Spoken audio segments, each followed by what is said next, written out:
നമസ്കാരം. കടത്തനാട് ചാനലിന്റെ എല്ലാ പ്രേക്ഷകർക്കും ഐശ്വര്യസമ്പൂർണമായ ഓണാശംസകൾ. ഏതൊരു മലയാളിയും ഓർമ്മകളിൽ ജീവിക്കുവാൻ ആഗ്രഹിക്കുന്നവരാണ്. കാലിൽ കുരുക്കിട്ട പക്ഷിയെപ്പോലെ എത്ര കാലം പറന്നകന്നാലും കാലിലെ കുരുക്കുകൾ അതിനെ സ്വന്തം ഗ്രാമത്തിലേക്ക് തിരിച്ചു കൊണ്ടുവരിക തന്നെ ചെയ്യും. ആ കുരുക്കുകളാണ് ഓണക്കാലവും സ്വന്തം ഗ്രാമവും. നമ്മുടെ മനസ്സിൽ വസന്തത്തിന്റെ ഓർമ്മ പുതുക്കലാണ് ഓരോ ഓണക്കാലവും. അത്തരം ഒരു ഓർമ്മ പുതുക്കലാണ് ഞങ്ങളിവിടെ അവതരിപ്പിക്കുന്നത്. സമൂഹത്തിലെ വ്യത്യസ്ത മേഖലകളിലെ പ്രതിഭകൾ ഓണക്കാലത്തെ അവരുടെ ഓർമ്മകൾ നമ്മളോട് പങ്കുവയ്ക്കുന്നു. ഓണം നാളുകളെ ഓർക്കുമ്പോൾ എനിക്ക് ഒന്നാമതായി തോന്നുന്നത് എൻ്റെ സ്വന്തം നാടായ തലശ്ശേരിയിലുള്ള അനുഭവങ്ങളാണ്. അന്ന് ജനതാ സംഗീത സഭ എന്ന പേരിൽ ഒരു മ്യൂസിക് ക്ലബ്ബ് ഉണ്ടായിരുന്നു. 1957 അവിടെ മുസ്ലിമീങ്ങളും ഹിന്ദുക്കളും ക്രിസ്ത്യാനികളും അടങ്ങുന്ന ഒരു സമൂഹമായിരുന്നു നമ്മുടെ മെമ്പേഴ്സെല്ലാം. പല പ്രോഗ്രാമുകളിലും കല്യാണ പ്രോഗ്രാമുകളിലും സംബന്ധിക്കുന്ന ഞങ്ങൾ പാട്ടുകാരായിട്ട് കുറേ പേര് ഇരിക്കുന്നെങ്കിലും ഓണക്കാലത്ത് ഓണപ്പരിപാടി വെക്കുന്നത് സാധാരണയാണ്. ഞങ്ങളുടെ ക്ലബ്ബിൽ തന്നെയാണ് ആ ഓണപ്പരിപാടികൾ വെക്കുന്നത്. അതിന് ഒരുക്കങ്ങൾ കൂട്ടിയും പരസ്യങ്ങൾ കൊടുത്തും നല്ല നല്ല ഗായകന്മാർ പങ്കെടുപ്പിച്ചും കൊണ്ട് ഞങ്ങൾ ആ പരിപാടികൾ വളരെ നന്നാക്കുവാൻ ശ്രമിച്ചിട്ടുണ്ട്. ബഹ്റൈനിൽ ഞാൻ 10-14 കൊല്ലം ജീവിച്ചതിനിടയിൽ 10 കൊല്ലവും കേരള സമാജത്തിൽ ഒരു ജോലിക്കാരനായിരുന്നു. ആ സമയത്തെല്ലാം നിരവധി പ്രോഗ്രാമുകൾ ഓണപരിപാടികളായിട്ടും ഈ 10 വർഷവും പലവിധ നാടകങ്ങളായിട്ടും അതെല്ലാം കുറേയേറെ നാടകങ്ങൾ ഞാൻ സംഗീത സംവിധാനം ചെയ്തിട്ടുണ്ട്. കുറേ പാട്ടുകളും പാടിയിട്ടുണ്ട്. മാപ്പിളപ്പാട്ടും അതിനകത്ത് ഉൾക്കൊള്ളിച്ചിട്ടുണ്ട്. ഓണപ്പാട്ടുകളിൽ ഒരു വിഭാഗം മാപ്പിളപ്പാട്ട്, ഒരു വിഭാഗം ഓണപ്പാട്ടുകൾ എന്നൊക്കെ പറഞ്ഞിട്ടുള്ള ഗാനങ്ങൾ വെവ്വേറെ തിരിച്ചിട്ടുണ്ട്. അതിൽ ഏറ്റവും അന്ന് ഗാനങ്ങളുടെ കൂട്ടത്തിൽ മാപ്പിളപ്പാട്ടിൻ്റെ കൂട്ടത്തിൽ ഒന്നാന്തരമായി പാടിയത് എൻ്റെ ഒരു മകൻ അവിടെ ജോലി ചെയ്തിട്ടുണ്ട്. ഫസ്ലൂൻ, അതായത് താജുദ്ദീൻ്റെ ജേട്ടൻ ഫസ്ലൂൻ പേര്. ഞാൻ അതിശയപ്പെട്ടു പോയി. ഒന്നാന്തരമായിട്ട് പാടി കഥവിരിയും തോട്ടത്തിൽ നിന്നുള്ള പാട്ടാണ് പാടിയത്. ഞാൻ സ്തംഭിച്ചു പോയി. എന്തുകൊണ്ടെന്നറിയാം, അത്രയും ഒന്നാന്തരമായി പാടുവാൻ അതിനു മുമ്പ് എൻ്റെ മുന്നിൽ അങ്ങനെ പാടാറില്ലായിരുന്നു. ഈ ആളുകളെ വിളിച്ചൊരു നാണം കുണിക്കിൻ്റെ ആളാണ് ഈ സ്റ്റേജിൻ്റെ കളിക്കല്. എന്നാലും അന്ന് നിവർന്നിട്ട് പാടി എനിക്കും വളരെ മുസക്കാൻ്റെ മകൻ പാടിയിട്ടുണ്ടല്ലോ ഈ ഓണപരിപാടിക്ക്. അത്രയും ഇത്തിരി നല്ല സുദിനത്തിൽ ഒന്നാന്തരം ആക്കിയിട്ടുണ്ടല്ലോ, ഒന്നാന്തരം പാട്ട് പാടിയിട്ടുണ്ടെന്നുള്ള അത് എനിക്ക് വളരെ നിർവൃതി ഉണ്ടാക്കി. എൻ്റെ മക്കളെ കൊണ്ട് എനിക്ക് വളരെ നിർവൃതി ഉണ്ടായിട്ടുണ്ട്. ഓണപ്പാട്ടുകളെ കൊണ്ട് പ്രത്യേകം അന്നത്തെ സദസ്സിൽ 10 കൊല്ലക്കാലം ഞാൻ ജീവിച്ചത് വളരെയേറെ മനസ്സിലുണ്ടാവില്ല ഓരോരുത്തർക്ക് വിഷമങ്ങൾ. ആ വിഷമങ്ങളെല്ലാം ഒരൊറ്റ ദിവസം കൊണ്ട് ഓണ ദിവസം കൊണ്ട് എനിക്ക് തീർന്നിട്ടുണ്ട് എൻ്റെ മോൻ്റെ പാട്ട് കേട്ടിട്ട്. ഓർമ്മകളിൽ സൂക്ഷിക്കുവാൻ വലിയ തരത്തിൽ ഇപ്പോൾ സാധിക്കുകയില്ല. എന്തുകൊണ്ട് 55 വയസ്സെനിക്കായി. അതിൽ ഓർമ്മകൾ ചിലത് മാത്രം ഉള്ളത് പറയുവാൻ സാധിക്കുമെന്നുള്ള വിശ്വാസം എനിക്കുള്ളതുകൊണ്ട് അന്ന് OV അബ്ദുള്ള ഗാനരചയിതാവും പ്രസിദ്ധ ഗാനരചയിതാവും വക്കീലാണ്. അന്ന് അദ്ദേഹം ചെയർമാൻ സ്ഥാനം വഹിച്ചിരിക്കുന്നത്. എല്ലാം കൊണ്ടും പ്രശസ്തനായ ഒരു കലാകാരനായിരുന്നു OV അബ്ദുള്ള. അതുപോലെ തന്നെ സംഗീതത്തിൽ ഹാർമോണിസ്റ്റായിട്ട് പ്രസിദ്ധനായ TC ഉമ്മർ സാഹിബ്, മാളിയേക്കൽ TC ഉമ്മർ സാഹിബ്. ഉമ്മർക്കയുടെ ശിക്ഷണത്തിൽ ഓണപ്പരിപാടികൾ കമ്പോസിംഗ് ചെയ്യാൻ ഒരുങ്ങുമ്പോൾ എൻ്റെയും ഒരു വലിയ കഴിവ് അതിലുണ്ടായിരുന്നു. എന്നിരുന്നാലും ഒരു ശിക്ഷണം തരുന്ന ഗുരുനാഥൻ എന്ന നിലയിൽ അദ്ദേഹത്തെ ഞാൻ മുന്നിൽ വെക്കുന്നു. കാരണം അദ്ദേഹം മരിച്ചുപോയി. ഓണപ്പാട്ടുകളിൽ അദ്ദേഹം എഴുതുവാൻ അദ്ദേഹത്തിൻ്റെ സംഗീതത്തിന് പ്രേരിപ്പിച്ചത് OV അബ്ദുള്ളയാണ്. OV അബ്ദുള്ള എഴുതിയ അക്കാലത്തുള്ള പാട്ടുകൾ ഞാൻ ഓർക്കുമ്പോൾ 2 വരി 4 വരി ഓർമ്മകൾ ഉണ്ടാവും. വായോ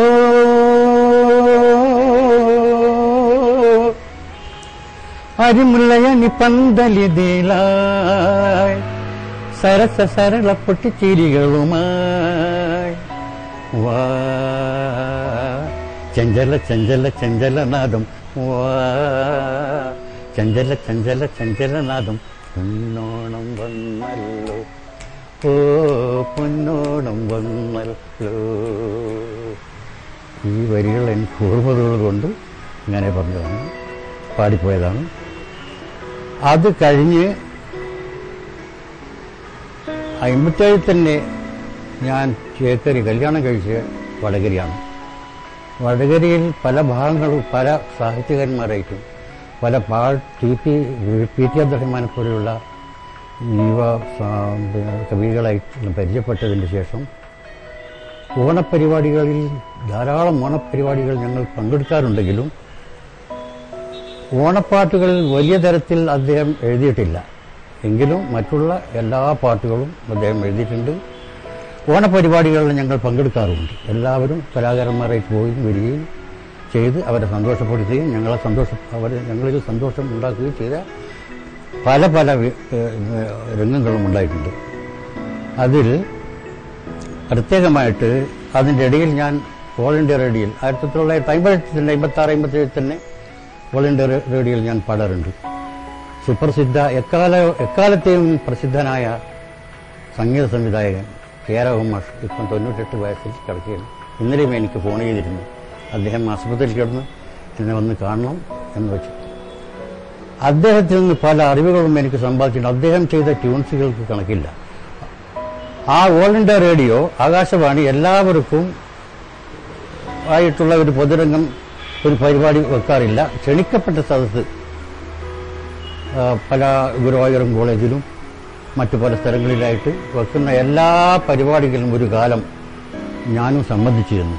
ബ്രഹ്മാനന്ദൻ മുതൽച്ച് പീലീല മുതൽച്ച് അങ്ങനെ പല ലോക്കൽ പാർട്ടികളും നല്ല ഒന്നാം തരം സിനിമാ ഗായകന്മാരും ഗായികളും അടങ്ങുന്ന കലാകാരന്മാർ പങ്കെടുത്തതിൽ ഞാനും പങ്കെടുക്കുവാൻ ഭാഗ്യം എനിക്കുണ്ടായിരുന്നു. അതിലെല്ലാം ഞങ്ങളെ കൊണ്ട് പാടിക്കാറ് പെൺകുട്ടികളെല്ലാം 10-12 പെൺകുട്ടികളെല്ലാം നല്ല നല്ല ഓണപ്പാട്ടുകൾ നല്ല ഒന്നാന്തരമായിട്ട് പാടി പ്രതിഫലിപ്പിക്കുവാൻ കഴിവുള്ള കലാകാരികളായിരുന്നു. അതിൽ ഞങ്ങളെ കൊണ്ടുതന്നെ പാടിക്കുന്നത് മച്ചാട്ട് വാസന്തി, ഒന്ന് ഞാൻ, ഒന്ന് ഗോകുലബാലൻ എന്ന് പറഞ്ഞ പോലെ കുറേ ഗായകന്മാരുണ്ട്. ജയബാലൻ, ഉദയഭാനു ഇപ്പോൾ രോഗിയായിട്ട് കിടക്കുന്ന ഉദയഭാനു. അങ്ങനെയുള്ളവർക്കെല്ലാം തരുന്ന പാട്ടുകളെല്ലാം ലളിത ഗാനങ്ങളാണ്. അതിലൊരു പാട്ട് എനിക്ക് ഓർമ്മകളുണ്ട്. അമ്പിളി മാമന്റെ നാട്ടിലുണ്ടൊരു ചമ്പകപ്പൂവലാങ്കി, അപ്സര കന്യകൾ ആരാധിക്കും സ്വപ്ന മനോഹരാങ്കി, മണിമുകിലുകൾ മെനഞ്ഞൊരുക്കിയ മായാമാളികയിൽ, മണിമുകിലുകൾ മെനഞ്ഞൊരുക്കിയ മായാമാളികയിൽ, ഒരു കിനാവിൻ മഞ്ചലിലേറി വിരുന്നു പോയി ഞാൻ, ഒരു കിനാവിൻ മഞ്ചലിലേറി വിരുന്നു പോയി ഞാൻ, അമ്പിളി മാമന്റെ നാട്ടിലുണ്ടൊരു ചമ്പകപ്പൂവലാങ്കി, അപ്സര കന്യകൾ ആരാധിക്കും സ്വപ്ന മനോഹരാങ്കി. ഇത് കെ രാഘവൻ, എൻ്റെ ഗുരുനാഥൻ കെ രാഘവൻ മാഷ് കമ്പോസ് ചെയ്ത ഒരു ട്യൂൺസാണ്. അതിമനോഹരമായി എനിക്കന്ന് പാടുവാൻ സാധിച്ചിരുന്നു. ഇപ്പോൾ ഇതാ ശ്വാസം ഇല്ലാതെ ഞാൻ പാടുന്നു, കൊടുക്കണം. പിന്നെ ക്ഷണിക്കപ്പെട്ട സദസ്സിൽ പല ഓണപരിപാടിക്ക് തന്നെ പല പല പാട്ടുകളും പലവിധ വലിയ വലിയ ശ്രീധരനുണ്ണി മുതൽ NN കക്കാട് മുതൽ വലിയ വലിയ മഹാകവികളെല്ലാം സംബന്ധിച്ച എഴുതിയ പാട്ടുകളെല്ലാം പാടിയിരുന്നൊരു കാലം. പൂവച്ചാൽ ഖാദർ മനോഹരമായിരിക്കുന്ന രചനകളായിരുന്നു അവർക്ക്. ആവേശത്തോടുകൂടി ഞങ്ങൾ പാടാറുണ്ട് പാട്ടുകളെല്ലാം. ഒന്ന് അക്കിത്തം, മഹാനായ കവി അക്കിത്തം, അവരെ കാണുവാൻ കുറേ കാലമായി ഞാൻ ആഗ്രഹിക്കുന്ന മുതലാവിൽ കാണുവാൻ എനിക്ക് സാധിച്ചിട്ടില്ല. എന്നാൽ ഞങ്ങൾക്കെല്ലാം എന്നെ പോലത്തെവർക്കെല്ലാം വളരെയായ പ്രോത്സാഹനം തരുന്നത് അവരാണ്. ഉറൂപ്പ് കുട്ടികൃഷ്ണൻ നായർ മരിച്ചുപോയി, തിക്കോടിയാണ്. അദ്ദേഹത്തിൻ്റെ പാട്ടുകളാണ് ആദ്യമായിട്ട് ആകാശവാണിയിൽ ഞാൻ പാടിയിട്ടുള്ളത്. അങ്ങനെ പല പ്രോഗ്രാമിലും പല ഓണപരിപാടികളിലും ആകാശവാണിയിലും മറ്റുള്ള പരിപാടികളിലും ഞങ്ങൾ പങ്കെടുക്കാറുണ്ട്, ഞാൻ പങ്കെടുക്കാറുണ്ട്. അതിൽ എനിക്ക് വളരെയേറെ നിർവൃതി, ഒരു വല്ലാത്ത നിർവൃതി, ജീവിതത്തിൽ ഇല്ലാത്തൊരു നിർവൃതി. അതാണ് എൻ്റെ സുഹൃത്തും, സംഗീതമാണ് എൻ്റെ സുഹൃത്തും, എൻ്റെ ജീവനും, എൻ്റെ അമ്മയും, എൻ്റെ ഉപ്പയും എല്ലാം തന്നെ. കടത്തനാട്ട് ചാനലിൻ്റെ എല്ലാവർക്കും എൻ്റെ ഓണാശംസകൾ.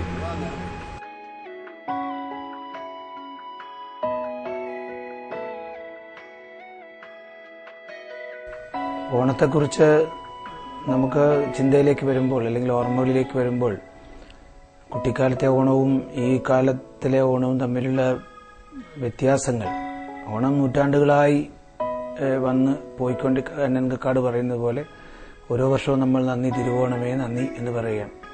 നീ വന്നുവല്ലോ എന്ന് പറയുന്നുണ്ട്. അതുപോലെ നമ്മളിപ്പോഴും പ്രതീക്ഷിച്ചുകൊണ്ടിരിക്കുകയാണ്. ഓണം വരാനുള്ള തയ്യാറെടുപ്പിലാണ്.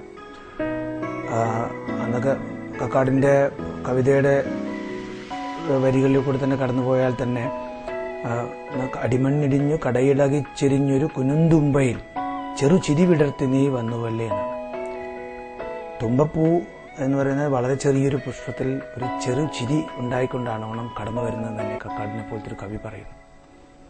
അപ്പം അത്തരം ഒരുപാട് ഓർമ്മകൾ, അതിൻ്റെ സാംസ്കാരികമായ വ്യതിയാനങ്ങൾ, അത് ഇന്നത്തെ കാലഘട്ടത്തിലേക്ക് മാറുമ്പോൾ ഓണം അതുപോലെ തന്നെ നിൽക്കുകയും മറിച്ച് മനുഷ്യർ മാറുകയും ചെയ്യുമ്പോഴുള്ള അവസ്ഥ എങ്ങനെയാണ് എന്നുള്ളതൊക്കെ നമ്മുടെ ചിന്തയ്ക്ക് വിഷയീഭവിക്കുന്ന കാര്യങ്ങളാണ്.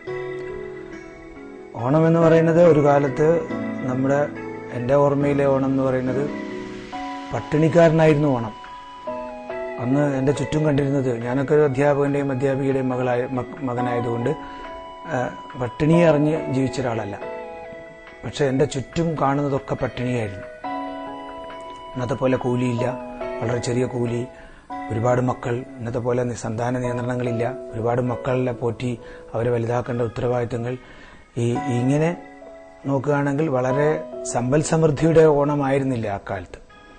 വളരെ ദാരിദ്ര്യത്തിൻ്റെയും ഒരുപാട് ഇല്ലായ്മകളുടെയും ഓണമായിരുന്നു. അവർക്കായിരുന്നു ഓണം. പക്ഷെ ഇന്ന് നമുക്ക് ഓണം അല്ലെങ്കിൽ അതുപോലുള്ള ഉത്സവങ്ങളൊക്കെ ഉള്ളവൻ്റെതായി മാറുന്നു എന്നുള്ളൊരു വിഷയം എനിക്ക് അനുഭവപ്പെടുന്നു. ഉള്ളവനാണ് ഓണത്തെ വീണ്ടും വീണ്ടും അവന് ഉള്ളവനാക്കി തീർക്കാൻ വേണ്ടിയുള്ള കച്ചവടത്തിന്റെ പിന്നാലെ പോകുന്ന ഓണമാക്കി എല്ലാ ഉത്സവങ്ങളെയും, ഓണത്തെ മാത്രമല്ല അത് പെരുന്നാളായാലും ക്രിസ്തുമസ് ആയാലും എന്തിനേയും നമ്മൾ അങ്ങനെ മാറ്റിയെടുക്കുന്ന ഒരു വിപണിയുടെ കാര്യം മാത്രമാക്കി മാറ്റുന്ന ഒരു ഏർപ്പാടാക്കി ആയി മാറിയിട്ടുണ്ടെന്ന് എനിക്ക് വലിയ ഒരു സാംസ്കാരികമായ വ്യതിയാനം അതാണെന്നാണ് എനിക്ക് തോന്നുന്നത്. അതാണ് ഞാൻ പറയുന്നത്, മനുഷ്യരിലാണ് വ്യത്യാസം. മനുഷ്യരുടെ വ്യത്യാസം വരുമ്പോൾ, കാലത്തിലെ വ്യത്യാസം വരുമ്പോൾ ഓണം അതുപോലെ തന്നെ നിൽക്കുകയും ഓണം നമ്മൾ ഒരു മാറ്റം ഉണ്ടാകുന്നില്ല. പക്ഷെ ഓണത്തിന് അന്നുണ്ടായിരുന്ന പാരിസ്ഥിതികമായ സന്തുലിതാവസ്ഥ ഇന്നുണ്ടോ? അന്നത്തെ കാണുന്ന പൂക്കൾ ഇന്ന് കാണുന്നുണ്ടോ? മറ്റു കാര്യങ്ങളിലേക്കൊന്നല്ല ഞാൻ പോകുന്നു. എന്നെ ഒരു കലാകാരൻ എന്നുള്ള നിലയ്ക്ക് എന്നെ വിഷമിപ്പിക്കുന്ന കാര്യങ്ങളാണ് പൂക്കൾ. അന്ന് ഓണം എന്ന് പറഞ്ഞാൽ നമുക്ക് സമൃദ്ധമായ തുമ്പപ്പൂവും അരിപ്പൂവും അങ്ങനെ സമൃദ്ധമായ ഒരു പ്രകൃതി ഉണ്ടായിരുന്നു നമുക്ക്. അതൊക്കെ നമുക്ക് വാസ്തവത്തിൽ ഇന്ന് നഷ്ടപ്പെട്ടു എന്ന് തന്നെ വേണം പറയാം. നമുക്ക് കോയമ്പത്തൂരിൽ നിന്നും ഈരോടിൽ നിന്നൊക്കെ വരുന്ന മരുന്ന് കളിച്ചിട്ടുള്ള പൂവുകൾ നമ്മൾ മാർക്കറ്റിൽ പോയി തൂക്കി വാങ്ങി ഇടുന്ന ഒരവസ്ഥയാണ് പൂക്കൾക്കുള്ളത്. അത് പലപ്പോഴും 2-3 ദിവസം നിൽക്കുന്നത് പോലും അതിന്റെ മേലെ തളിക്കുന്ന മാരകമായ രാസവസ്തുക്കളുടെ പ്രയോഗം കൊണ്ടാണ് വാസ്തവത്തിൽ അത് നിലനിൽക്കുന്നത് പോലും. അപ്പൊ അത്തരം ഒരവസ്ഥ ഒരിക്കലും എൻ്റെ ഒരു കുട്ടിക്കാലത്ത് ഞാൻ കണ്ടിട്ടില്ല. ഞങ്ങളൊക്കെ കുട്ടികളൊക്കെ പോയി പറമ്പിലും വയലിലും ഒക്കെ നിറച്ചും പൂക്കൾ പറിച്ചുകൊണ്ടുവന്ന് അതിനൊരു മത്സരമായിരുന്നു. കുട്ടികളിലും അത്തരം ഒരു അവസ്ഥ ഇപ്പോൾ കാണുന്നുണ്ടോ എന്ന് ചോദിച്ചാൽ എൻ്റെ ഒരു നിരീക്ഷണത്തിൽ അങ്ങനെ കാണാൻ പറ്റുന്നില്ല എന്ന് തന്നെയാണ് എൻ്റെ ഉത്തരം. ഇത് ഒരു വലിയ വ്യത്യാസമാണ്. അതായത് പാരിസ്ഥിതികമായ പ്രകൃതിയുടേതായ മാറ്റം. പക്ഷെ ഓണം പ്രതിനിധീകരിക്കുന്ന പ്രകൃതിയെയാണ്. ഈ പ്രകൃതിയെ നശിപ്പിച്ചുകൊണ്ടുള്ള പരിസ്ഥിതിയെ ഇല്ലാതാക്കിക്കൊണ്ടുള്ള, പരിസ്ഥിതിയെ നശിപ്പിച്ചുകൊണ്ടുള്ള ഒരു ഓണമാണോ എന്നതാണ് ഞാൻ എന്റെ ഈ ഇന്നത്തെ വയസ്സിൽ ഞാൻ ചിന്തിക്കുന്നത്. ഇത് എന്നെ കവികളൊക്കെ ചിന്തിച്ചതാണ്. എന്റെ അച്ഛനായ വി ടി കുമാരൻ മാഷ് തന്നെ എഴുതിയിട്ടുള്ള കവിതയുണ്ട്, ഓണക്കിനാവുകൾ എന്ന് പറയുന്നത്. അത് അന്നത്തെ ഓണത്തിന്റെ സങ്കല്പമായിരുന്നു. അന്ന് ഓണത്തെ നമ്മൾ ഈ കവികളൊക്കെ കണ്ടിട്ടുള്ളത് വെറും മാവേലി നാടുവാണ കാലത്തെക്കുറിച്ചൊന്നും ആയിട്ടല്ല, മറിച്ച് ഇത്തരം ചിന്തകളിലൂടെയായിരുന്നു കടന്നുപോയിരുന്നത്. അത് വൈലോപ്പിള്ളി ആയാലും ONV ആയാലും, അത് സുഗതകുമാരി ആയാലും, അത് ചങ്ങമ്പുഴയായാലും, അത് NN കക്കാടായാലും, NV കൃഷ്ണവാര്യരായാലും ഒക്കെ, അവരൊക്കെ ബാലാമണിയമ്മയായാലും കടത്തനാട്ട് മാധവിയമ്മയായാലും ഒക്കെ കടന്നുപോയിട്ടുള്ളത് അവരിലുണ്ടാക്കിയ പ്രതിഫലനങ്ങളിൽ, ചിന്തകളുടെ പ്രതിഫലനങ്ങളായിരുന്നു. പക്ഷെ ഇന്ന് അത്തരം ചിന്തകളും ഉൽപ്പാദിപ്പിക്കുന്നില്ല പുതിയ ഓണം എന്നുള്ളതാണ്. പക്ഷെ എന്നെ പോലുള്ള ആൾക്ക് ഉണ്ടാക്കുന്നുണ്ട്. കാരണം ഞാൻ ആ കാലത്ത് ജീവിച്ചതുകൊണ്ടാണ്. പുതിയ കുട്ടികളെ സംബന്ധിച്ചിടത്തോളം അത്തരം ചിന്തകളും ഉണ്ടാക്കുന്നുണ്ടോ എന്ന് എനിക്ക് സംശയമാണ്. അച്ഛന്റെ കവിതയിൽ തന്നെ ഈ പ്രകൃതിയിൽ ഇങ്ങനെ പ്രതിയെ പുത്തനുടുപ്പിട്ട് ഒരുങ്ങി നിന്ന് പൂക്കളെ വന്നു പോകുന്ന, ഇപ്പൊ ഇങ്ങനെ പുത്തനുടുപ്പിട്ടൊരുങ്ങി നിന്ന് പൂക്കളെ വന്നുവോ നല്ല കാലം, ഓണക്കിനക്കളിൽ തങ്ങി മിന്നി കാണുന്നതൊക്കെയും കണ്ണുനീരോ, കുത്തുവിളക്കുമായി കാത്തുനിന്ന് മുക്കുറ്റി പൂക്കളെ നിങ്ങൾ കണ്ടോ, മാവേലി തമ്പുരാൻ വന്നു പോയോ, മാനുഷ സ്വപ്നം വിരിഞ്ഞു വീണോ. അപ്പൊ ഇത് ഓണക്കിനാവുകൾ എന്ന് പറയുന്ന കവിതയിൽ പറയുന്നത്, ഇനി ഈ പ്രകൃതിയിൽ ഈ കുട്ടികൾക്ക് ഓടിച്ചാടി നടക്കാൻ, കുട്ടികൾക്ക് പൂക്കൾ പറിക്കാൻ, അല്ലെങ്കിൽ ഈ പ്രകൃതിയിൽ ഇനി പൂക്കൾ ഉണ്ടാകുമോ പ്രകൃതി മാതാവേ എന്ന് ചോദിക്കുന്നൊരു കവിതയാണ് എന്റെ അച്ഛന്റെ കവിത. അത് വേണ്ടത്ര ശ്രദ്ധിക്കപ്പെട്ടിട്ടില്ലെന്ന് എനിക്ക് തോന്നുന്നു. അപ്പൊ ഇത്തരം ഒരുപാട് കാര്യങ്ങളിലൂടെയാണ് ഓണം നമുക്ക് ഇന്ന് വെറും വിപണനത്തിന്റെ മേള. ഓണം വിപണന മേള എന്നാണ് സർക്കാരിന്റെ പോലും പരസ്യങ്ങൾ. ഓണത്തിന്റെ സംസ്കാരവുമായി അടുപ്പിക്കുന്ന കാര്യങ്ങളല്ല ഓണത്തിന് ചെയ്യുന്നത്. ചാനലുകളിലായാലും ഓണത്തിന് അതനുബന്ധിച്ച് ഞാൻ ഇപ്പൊ തുടർച്ചയായിട്ട് എന്റെ പ്രൊമോ കണ്ടുകൊണ്ടിരിക്കുകയാണ്. എന്താണ് ഓണം എന്ന് പറയുന്ന സങ്കല്പം മാറ്റി ഇങ്ങനെ കുറെ പരിപാടികൾ ഉണ്ടാക്കാൻ വേണ്ടിയുള്ള, കുറെ പരസ്യങ്ങൾ ഉണ്ടാക്കാൻ വേണ്ടിയുള്ള അവസരങ്ങൾ മാത്രമാക്കി അതിനെ മാറ്റുന്നു. പക്ഷെ ഓണത്തിന്റെ യഥാർത്ഥത്തിലുള്ള സ്പിരിറ്റ്, അല്ലെങ്കിൽ അതിന്റെ യഥാർത്ഥത്തിലുള്ള മൂല്യത്തെ, അല്ലെങ്കിൽ അതിന്റെ ചിന്തകളെ, അത് നമ്മളിൽ ഉണ്ടാക്കിയ പ്രതിഫലന, അതിന്റെ റിഫ്ലക്ഷൻസിനെ എങ്ങനെയാണ് പുതിയ തലമുറയിലേക്ക് കടത്തിവിടേണ്ടത് എന്ന് ചോദിച്ചാൽ നമ്മുടെ സാംസ്കാരിക നേതൃത്വവും അതിൽ പരാജയപ്പെടുന്നു എന്ന് തന്നെയാണ് എന്റെ 100% ഞാൻ വിശ്വസിക്കുന്നത്. ഓരോ സ്ഥലത്ത് നടക്കുന്ന പരിപാടികൾ, ആ പരിപാടികൾ ആഘോഷിക്കുക എന്നുള്ളതിന് കവിഞ്ഞ് ആ ആഘോഷത്തിന്റെ ഒരു അംശം മാത്രം എടുക്കുകയും അതിന്റെ സംസ്കാരത്തിൻ്റെതായ അടിത്തറയെ പാടെ നിഷേധിക്കുകയും ചെയ്യുന്ന ഒരു അവസ്ഥയിലേക്ക് നമ്മുടെ ഓണം എത്തിക്കഴിഞ്ഞു എന്ന് തന്നെയാണ് ഞാൻ വിചാരിക്കുന്നത്. അത് ഒരുപാട് നിരവധി ഉദാഹരണങ്ങൾ പറയാണ്ട് ഞാൻ അതിലേക്കൊന്നും കടക്കുന്നില്ല. ഞാൻ കവിതയെ ഉദാഹരിച്ചത് അതുകൊണ്ടാണ്. ഇപ്പൊ NV കൃഷ്ണവാര്യർ പറയുന്നത്, ഓണം എന്ന് പറയുന്നത് എന്താ, ഒരു ചെടിയും നട്ടുവളർത്തിയിൽ ഓണപ്പൂവ് എങ്ങനെ നുള്ളാൻ, ഒരു വയലും പൂട്ടി വിതച്ചിയിൽ ഓണച്ചോറ് എങ്ങനെ ഉണ്ണാൻ, ഒരു വാഴക്കന്നും നട്ടിയിൽ ഓണപ്പഴം എങ്ങനെ തിന്നാൻ. ഇങ്ങനെ പറഞ്ഞിട്ട് നമ്മുടെ സ്വാശ്രയത്വം മുഴുവൻ നമ്മൾ നഷ്ടപ്പെടുത്തിയിട്ട് ഒടുവിൽ പറയാണ് NV പറയുന്നത്, ഒരു ഉള്ളത്തിൽ കള്ളക്കർക്കിടകം എങ്ങനെ പൊന്നോണം പുലരാനാണ്. ഉള്ളത്തിൽ മുഴുവനും, നമ്മുടെ ഉള്ളിൽ മുഴുവൻ കള്ളക്കർക്കിടകമാണ്. പിന്നെ എങ്ങനെയാണ് പൊന്നോണം ഉണ്ടാവുക എന്ന് ചോദിക്കുന്നു കവി. കവിതയിലൂടെ പോകുന്ന ഈ കവിതയിലാണ് ചിന്തകൾ. ഓണപ്പാട്ടോ അല്ല അതുപോലുള്ള സിനിമയിൽ വന്ന പാട്ടുകളിലൊന്നും ഈ ചിന്തകളുടെ പാക്ക് ചെയ്ത് വെച്ചിട്ടില്ല. അങ്ങനെ നിരവധി കവിതകളിലൂടെയും പാട്ടുകളിലൂടെയും ഒക്കെ കടന്നുപോയാൽ ഓണത്തിന്റെ ഒരു അവസ്ഥ, അത് ഇന്ന് നമ്മൾ കാണുമ്പോൾ ഓണം പോലുള്ള ഉത്സവങ്ങളെ, ഞാൻ ഓണം പോലുള്ള ഉത്സവങ്ങൾ എന്ന് പറയുന്നത് ഇത് ഓണത്തെ മാത്രം പാത്രം, പക്ഷെ ഓണത്തിന്റെ ഒരു പ്രത്യേകത എന്ന് പറയുന്നത് ഏതെങ്കിലും ഒരു പ്രത്യേക പോയിന്റിലല്ല ഓണം പോകുന്നത്. അത് കഴിഞ്ഞുപോയ മാവേലിയുടെ ഒരു കാലഘട്ടത്തെ ഓർമ്മിപ്പിക്കുക എന്നാണ് നമ്മൾ പഠിച്ചു വെച്ചിട്ടുള്ളത്. പക്ഷെ അതല്ല ഓണം എന്ന് കവികൾ പറയുന്നുണ്ട്. എന്താ, വിദൂരതയെങ്കിലും ഒരു തിരുവോണം കാണുമോ ഞങ്ങളെന്നാണ്. അത് ഈ തിരുവോണത്തിൻ്റെതായ സങ്കല്പങ്ങളുള്ള ഒരു വിദൂരതയിലുള്ള ഒരു നാടിനെ അല്ലെങ്കിൽ ഒരു ലോകത്തെ സ്വപ്നം കാണുകയാണ് ഓണം ചെയ്യുന്നത്.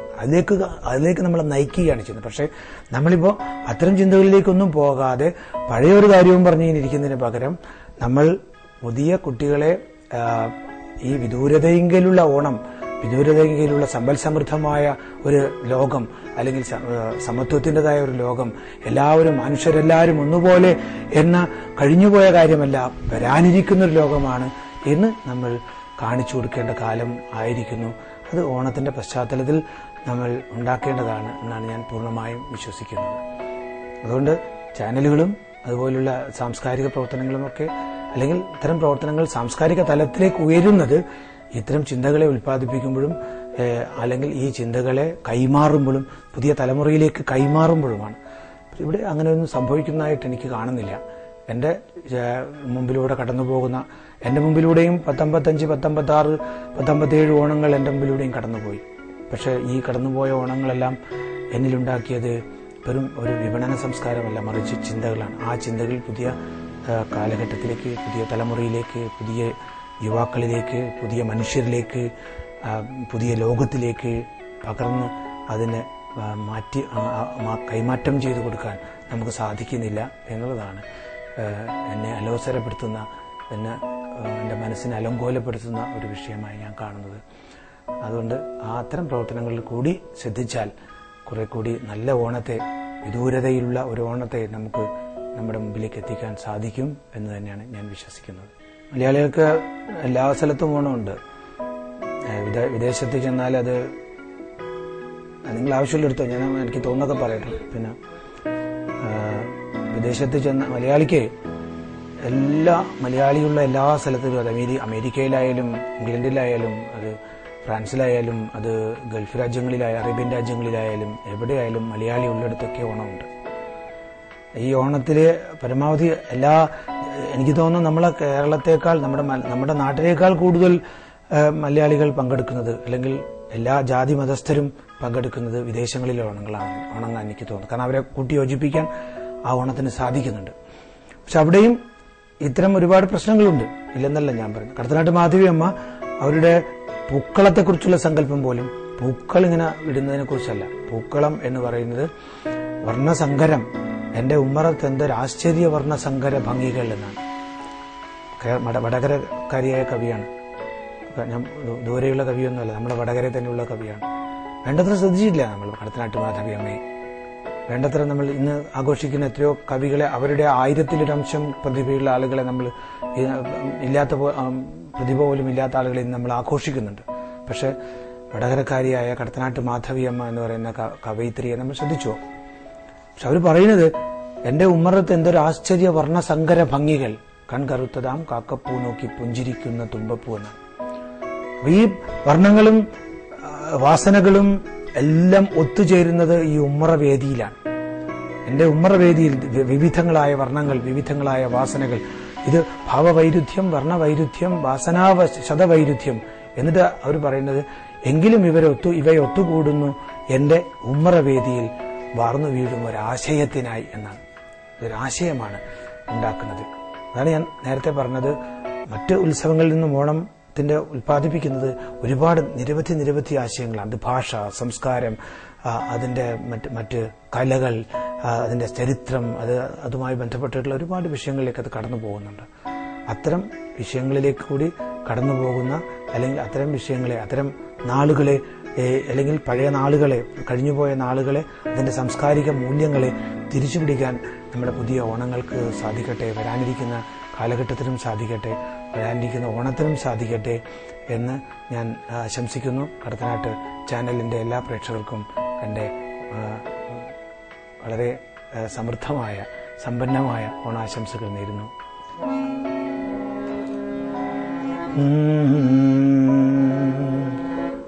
പുത്തനുടുപ്പിട്ടൊരുങ്ങി നിന്ന് പൂക്കളെ വന്നുവോ നല്ല കാലം, ഓണക്കീനാക്കളിൽ തങ്ങി മിന്നി കാണുന്നതൊക്കെയും കണ്ണുനീരോ. കുത്തുവിളക്കുമായി കാത്തു നിന്ന് മുക്കുറ്റിപ്പൂക്കളെ നിങ്ങൾ കണ്ടോ. മാവേലി തമ്പുരാൻ വന്നു പോയോ. മാനുഷ സ്വപ്നം വിരിഞ്ഞു വീണോ.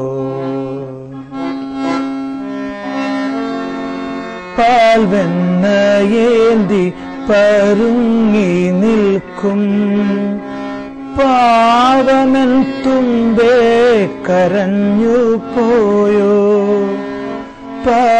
പാൽവെണ്ണയേന്തി പരുങ്ങി നിൽക്കും പാവമൻ തുമ്പേ കരഞ്ഞു പോയോ. നിന്നെയും നിൻ വെണ്ണ കാഴ്ചയെയും എണ്ണാതെയോണം കടന്നു പോയോ. പാവാട ചുറ്റി പൂക്കൂടയേന്തി പാറി നടക്കും കീടാങ്ങളോടായി. ഓണവിൽ കൊട്ടിയും പൂവിളിച്ചും ഓടി നടക്കും കിനാക്കളോടായി.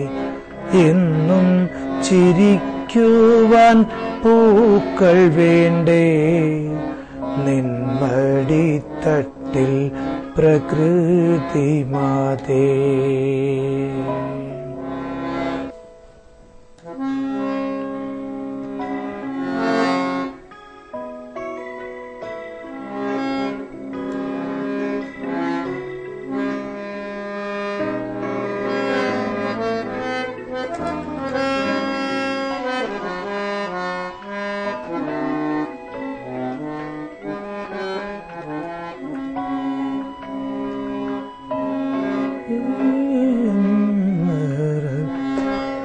എന്റെയും മറത്തെന്തൊരാശ്ചര്യ വർണ്ണസങ്കര ഭംഗികൾ.